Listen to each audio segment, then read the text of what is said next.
Hello everyone. आज हम लोग पढ़ने वाले हैं ब्रोंकोडायलेटर्स के बारे में। ठीक है, क्या पढ़ने वाले हैं? ब्रोंकोडायलेटर्स।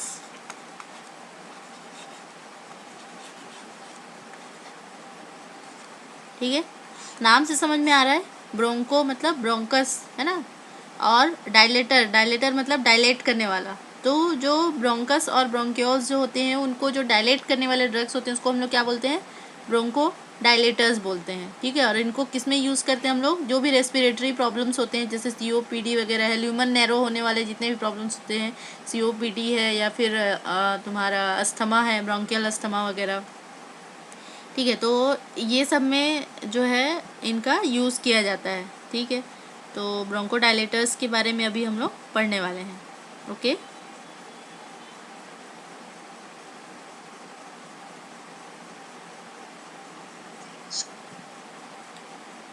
तो सबसे पहले है ब्रोंकोडायलेटर्स के बारे में देख रहे हैं हम लोग।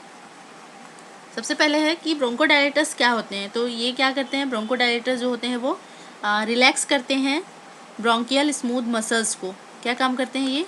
Relaxes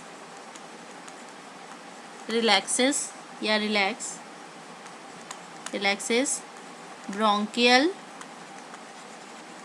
smooth muscles. ठीक है, ब्रोंकियल स्मूथ मसल्स को क्या करते हैं? ये रिलैक्स करते हैं।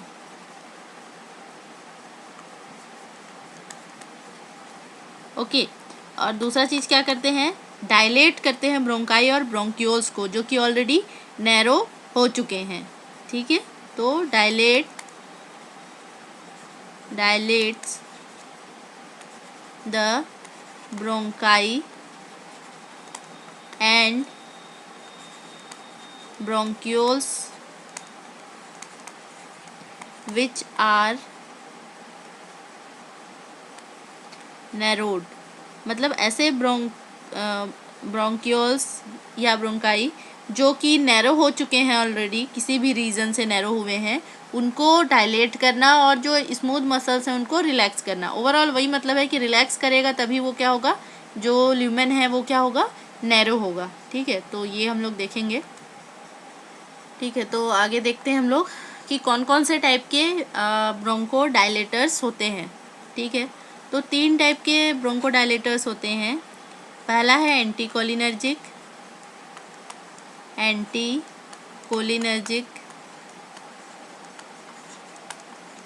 ठीक है, दूसरा है जैंथिन डेरिवेटिव्स।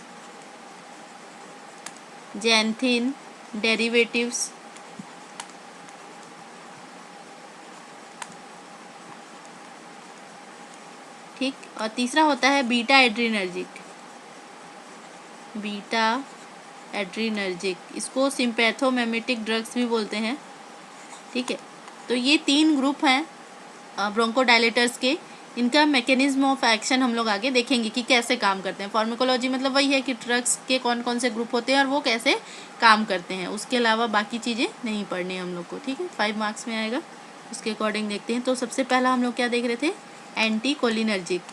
जो एंटीकोलिनर्जिक ड्रग्स होते हैं वो कैसे काम करेंगे और ब्रोंकस या ब्रोंक्यूल्स को क्या करेंगे? डायलेट करेंगे, साथ में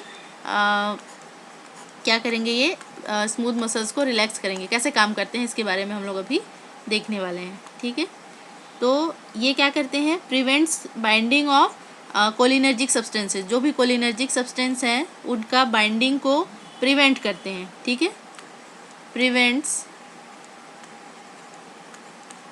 बाइंडिंग ऑफ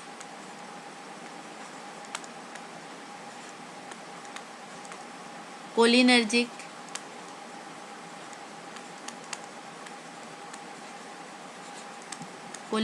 ये O है। ठीक है, prevents binding of cholinergic substances. ठीक है, हम लोग क्या देख रहे हैं? मोड ऑफ एक्शन देख रहे हैं। जो ब्रोंकोडायलेटर्स हैं इनका मोड ऑफ एक्शन देख रहे हैं। तो पहला ग्रुप है हमारा एंटीकोलिनर्जिक। तो ये क्या करेगा? एंटीकोलिनर्जिक मतलब कोलिनर्जिक जो हमारे न्यूरोट्रांसमीटर्स होते हैं या कोलिनर्जिक जो पदार्थ होते हैं उनके अगेंस्ट काम करेगा, है ना। तो कोलिनर्जिक सब्सटेंस को उनका जो भी रिसेप्टर होता है वहाँ पे बाइंड नहीं होने देता है। बाइंड नहीं होंगे ये, अगर इनका बाइंडिंग प्रिवेंट हो जाएगा तो क्या होता है, इनका जो काम है वो रुक जाएगा। तो जो कोलिनर्जिक जो सब्सटेंस होते हैं इनका काम क्या होता है, सिक्रीशन करना और कॉन्स्ट्रिक्शन कराना, ठीक है। तो फाइनली इनके बाइंडिंग नहीं होने से या बाइंडिंग को प्रिवेंट करने से फाइनली क्या होता है, डिक्रीजेस कॉन्स्ट्रिक्शन। कॉन्स्ट्रिक्शन को क्या करता है, ये डिक्रीज कर देगा। मतलब कॉन्स्ट्रिक्शन डिक्रीज होना मतलब क्या हुआ कि डायलेट होना, ल्यूमन का क्या होना, डायलेट होना। और साथ में क्या होगा, कंस्ट्रिक्शन जब डिक्रीज होगा या ल्यूमन डायलेट होगा और तो क्या होगा, सिक्रीशन भी कम हो जाएगा, ठीक है। सिक्रीशन कम होगा तो जो भी ल्यूमन में सिक्रीशन हो करके जो अवरोध होता है या सिक्रीशन की वजह से जो प्रॉब्लम होता है, जैसे म्यूकस सिक्रीशन या कुछ भी लिक्विड ज़्यादा सिक्रीट हो जाता है ना, उसकी वजह से भी जो है पाथवे जो है वो ब्लॉक हो जाता है, तो वो सब नहीं होता है, ठीक है। तो एंटी कोलिनर्जिक ड्रग्स कैसे काम करते हैं, कोलिनर्जिक सब्सटेंस को बाइंड होने से रोकते हैं, जिसकी वजह से क्या होगा, जब कोलिनर्जिक सब्सटेंस अपने रिसेप्टर से बाइंड नहीं होगा तो एक तो कंस्ट्रिक्शन कम हो जाएगा ल्यूमन का या ब्रोंकस ब्रोंकियोल जो भी है उसका कंस्ट्रिक्शन कम हो जाएगा। कंस्ट्रिक्शन कम हो जाएगा उसके बाद क्या होगा, फिर वो सिक्रीशन को भी कम कर देता है, ठीक है। अब सेकंड मोड ऑफ एक्शन देखते हैं हम लोग। सेकंड ग्रुप का मोड ऑफ एक्शन देखेंगे क्या है, xanthine derivatives. Xanthine derivatives,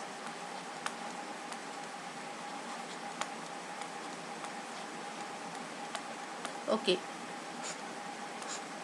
xanthine derivatives के बारे में देख रहे हैं। तो ये क्या काम करते हैं, ये कहते हैं स्मूथ मसल रिलैक्सेशन, ठीक है। क्या करते हैं ये, स्मूथ मसल का क्या कराते हैं, रिलैक्सेशन कराते हैं। हमारा मेन तो यही उद्देश्य था, है ना। तो क्या करते हैं, ये डायरेक्टली स्मूथ मसल रिलैक्सेशन करते हैं और साथ में क्या करते हैं, डायलेट करते हैं। डायलेट करते हैं इसको कॉन्स्ट्रिक्टेड जो भी ब्रोंकाई और ब्रोंक्यूल्स होते हैं, dilates constricted bronchi and bronchioles, ठीक है। तो जैंथीन डेरिवेटिव्स क्या काम करेंगे, एक तो स्मूथ मसल रिलैक्सेशन करते हैं और साथ में कंस्ट्रिक्टेड जो ब्रोंकाई और ब्रोंक्यूल्स हैं उनको डायलेट करेंगे। तो कुल मिला के क्या हो जाएगा, ब्रोंको डायलेटर का काम हो जाएगा, ठीक है। आगे हम लोग देखेंगे थर्ड ग्रुप का मोड ऑफ एक्शन या फिर मैकेनिज्म ऑफ एक्शन देखेंगे। तो थर्ड ग्रुप हमारा क्या था, बीटा एड्रीनर्जिक या बीटा एगोनिस्ट, ठीक है। बीटा एगोनिस्ट या फिर इसी को क्या बोलते हैं, बीटा एड्रीनर्जिक ड्रग्स बोलते हैं या सिम्पेथोमेमेटिक ड्रग्स बोलते हैं, ठीक है। तो ये कैसे काम करते हैं इनके बारे में देखते हैं। ये जो है क्या करते हैं, डायलेट करते हैं एयरवे को, क्या करते हैं, डायलेट एयरवे। कैसे करेंगे, बाय स्टिमुलेटिंग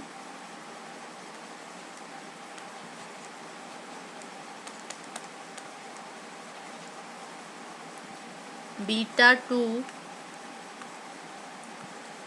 एड्रीनर्जिक रिसेप्टर्स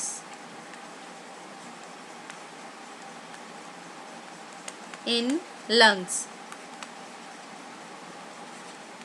या इसको बोल सकते हो कि ये कैसे काम करते हैं, बीटा जो एगोनिस्ट होते हैं या बीटा एड्रीनर्जिक जो ड्रग्स होते हैं वो कैसे काम करते हैं, जो भी एड्रीनर्जिक रिसेप्टर्स होते हैं उन पे काम करके या उनको स्टिमुलेट करके एयरवे को ये डायलेट करते हैं, ठीक है।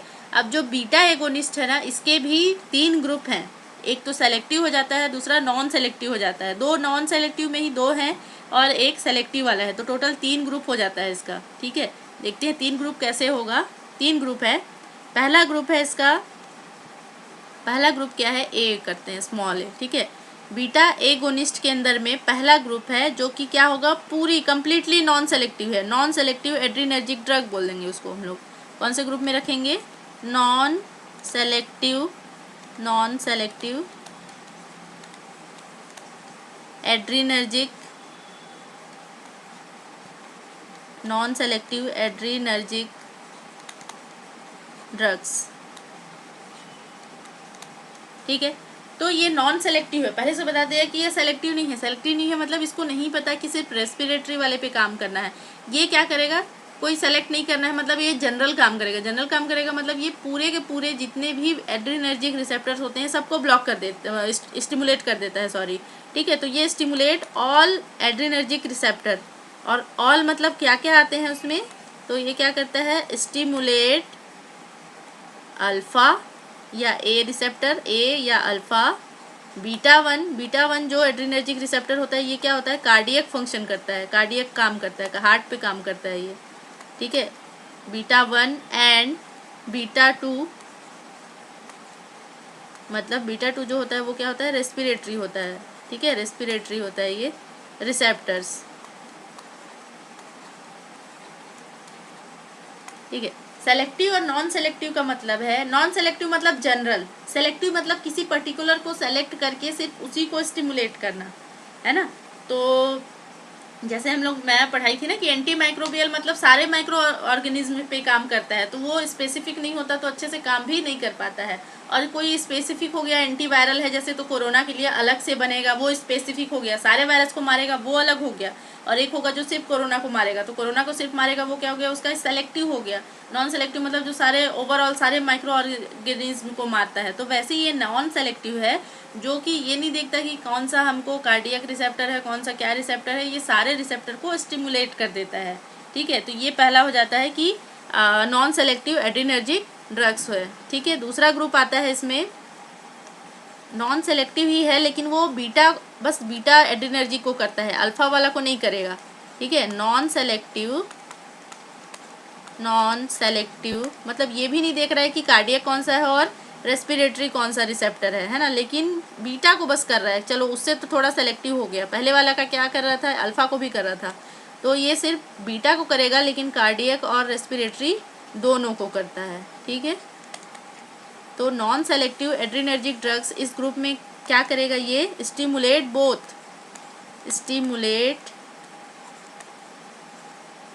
बोथ बीटा वन जो कि कार्डियक होता है एंड बीटा टू रिसेप्टर जो कि क्या होता है, रेस्पिरेटरी होता है। तो ये अल्फा को नहीं कर रहा है, क्या कर रहा है, ये ए को नहीं कर रहा है, अल्फा को जो है नहीं कर रहा है ना, अल्फा रिसेप्टर को स्टिमुलेट नहीं कर रहा है ये, है ना। तो ये डिफरेंस हो गया पहले वाले से इसका। लेकिन बीटा वन और बीटा टू दोनों को कर रहा है, चूँकि सिर्फ हमको बीटा टू का काम है, बीटा टू हमको ही चाहिए, हमको जो चाहिए वो क्या है, सिर्फ बीटा टू है, बट ये भी कर रहा है दोनों को, इसलिए इसको हम लोग क्या बोल दिए, नॉन सेलेक्टिव बोल दिए। ठीक है, लेकिन नॉन सेलेक्टिव में भी बीटा एड्रीनर्जिक डाल दिए क्योंकि ये सिर्फ बीटा को नॉन सेलेक्टिवली कर रहा है, अल्फा को नहीं कर रहा है। ठीक है, और तीसरा ग्रुप हो जाता है जो हमको जो पर्टिकुलर चाहिए वही है, तो उसको हम लोग बोलते हैं selective beta two adrenergic group या एड्रीनर्जिक ड्रग्स। ठीक है, selective beta two adrenergic drugs मतलब ये सिर्फ बीटा टू रिसेप्टर को ही स्टिमुलेट करेगा, stimulates only beta two receptors. ठीक है, तो ये हो गया सेलेक्टिव। ठीक है, समझ में आया ना, 3 ग्रुप है। ठीक है, अब हम लोग टाइप्स पढ़ लिए, मोड ऑफ एक्शन पढ़ लिए, है ना, मैकेनिज्म ऑफ एक्शन पढ़ लिए। अब हम लोग क्या देखेंगे, सिर्फ हम लोग ड्रग्स के नाम देखेंगे या एग्जाम्पल्स देखेंगे। ठीक है, एग्जाम्पल्स या फिर ड्रग्स के नाम कि कौन कौन से ड्रग्स हैं जो कि ब्रोंकोडायलेटर्स होते हैं। ठीक है, तो इसको भी हम लोग जैसे 3 क्लास पढ़े हैं, उन्हीं 3 क्लास के बेसिस पे हम लोग इसको पढ़ेंगे। तो पहला हमारा हम लोग देख रहे हैं क्या, पहला क्या देखे थे, एंटीकोलिनर्जिक, क्या देखे थे, एंटीकोलिनर्जिक, है ना, एंटीकोलिनर्जिक पहला देखे थे। इसके अंतर्गत हम लोग देखेंगे एग्जाम्पल, तो इसमें आता है जो भी ट्रोपियम आएगा, लास्ट में क्या रहेगा ये याद रखना, लास्ट में क्या जुड़ेगा इसमें, ट्रोपियम। ठीक है, लास्ट में क्या होगा, डैश डैश डैश, लास्ट में क्या जुड़ेगा, ट्रोपियम। ट्रोपियम जहाँ पे भी रहेगा पीएम, वो क्या हो जाता है, एंटीकोलिनर्जिक ड्रग्स होते हैं। फॉर एग्जाम्पल के लिए देखोगे तो क्या है, इप्रा ट्रोपियम, ठीक है, और एक एग्जाम्पल देखते हैं, टायोट्रोपियम। ठीक है, इस तरीके से कोई भी मेडिसिन देख रहे हो रेस्पिरेटरी सिस्टम पे काम करने वाला और उसके लास्ट में ट्रोपियम है, मतलब वो क्या है, एंटीकोलिनर्जिक ग्रुप में आता है और ब्रोंको डायलेटर है। ठीक है, और दूसरा ग्रुप देखते हैं हम लोग, जैंथिन डेरिवेटिव। जैंथिन डेरिवेटिव्स,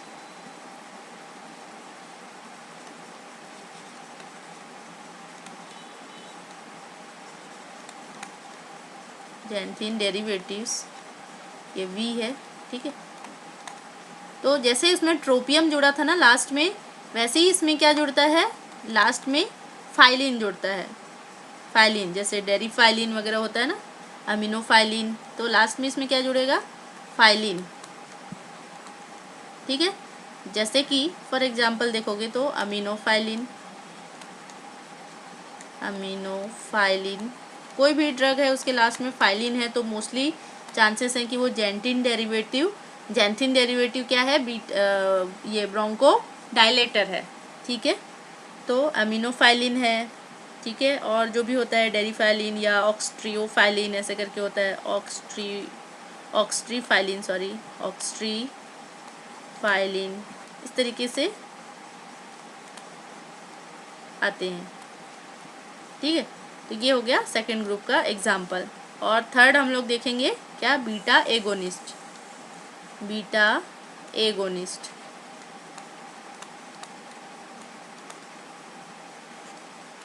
ठीक है, बीटा एगोनिस्ट इसमें भी होता है मोस्टली, इसमें ऑल नहीं बोलोगे बट मोस्टली क्या होता है, लास्ट में ऑल है ना, बहुत सारे टेरॉल है, टेरॉल वाला होता है। ठीक है, एफ्रिन वाला होता है, तो इसमें ऐसा कुछ एकदम स्पेसिफिक नहीं है, इसलिए हम लोग इसमें देखेंगे कि इसके एग्जांपल में क्या क्या आता है। तो इसमें आता है एल ब्यूटेरॉल,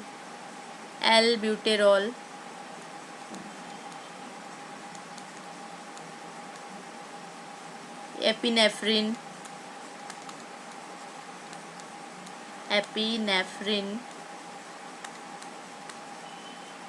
ठीक है, एल ब्यूटेरॉल, वैसे ही आता है लीवेल ब्यूटेरॉल, सल्मेटेरॉल,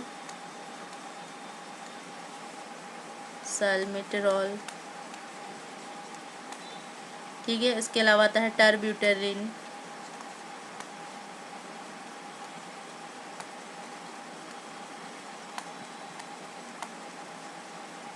ठीक है। तो इस तरीके से ये बीटा एगोनिस्ट के एग्जाम्पल्स हैं। ठीक है, अब हम लोग देखते हैं कि जो ब्रोंकोडायलेटर्स होते हैं उसको हम लोग किस किस कंडीशन में यूज़ कर सकते हैं। ठीक है, तो इसको बोल सकते हो क्या, टॉपिक हेडिंग क्या बोलोगे, इंडिकेशन ऑफ ब्रोंकोडायलेटर्स। ठीक है, इंडिकेशन ऑफ ब्रोंकोडायलेटर्स मतलब ब्रोंकोडायलेटर्स को हम लोग कौन कौन से कंडीशंस में यूज़ कर सकते हैं। Okay, indication of bronchodilators. ठीक है, तो इसमें आता है जितने भी ल्यूमन नैरो वाले या कंस्ट्रिक्शन वाले अगर जो भी कंडीशंस हैं उनमें हम लोग इसको यूज़ करेंगे। फॉर एग्जांपल के लिए देख लो, ब्रोंकियल अस्थमा, सबसे पहला क्या आ जाएगा, ब्रोंकियल अस्थमा। उसके बाद है एक्यूट ब्रोंकाइटिस,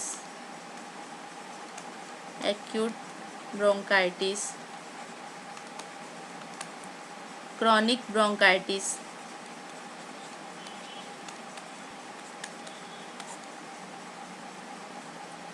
जाता है एम्फाइसीमा। ये सब तुम लोग पढ़ चुके हो इसमें निदान में, पैथो में ऑलरेडी पढ़ चुके हो कि ये सब क्या होता है। सारे रेस्पिरेटरी या पल्मोनरी डिसीजेस हैं बोलना चाहिए। ठीक है, जो भी पल्मोनरी डिसीजेस हैं मोस्ट ऑफ द, उन सब में इनका यूज़ कर सकते हैं। ठीक है, डिसीजेस। ओके, ठीक है, तो 5 मार्क्स के हिसाब से इतना भी काफ़ी है, क्योंकि ज़्यादा टाइम अब तुम्हारे एग्ज़ाम में नहीं बचा है, तो 5 मार्क्स के अकॉर्डिंग ही पढ़ो। ओके, ठीक है, थैंक यू।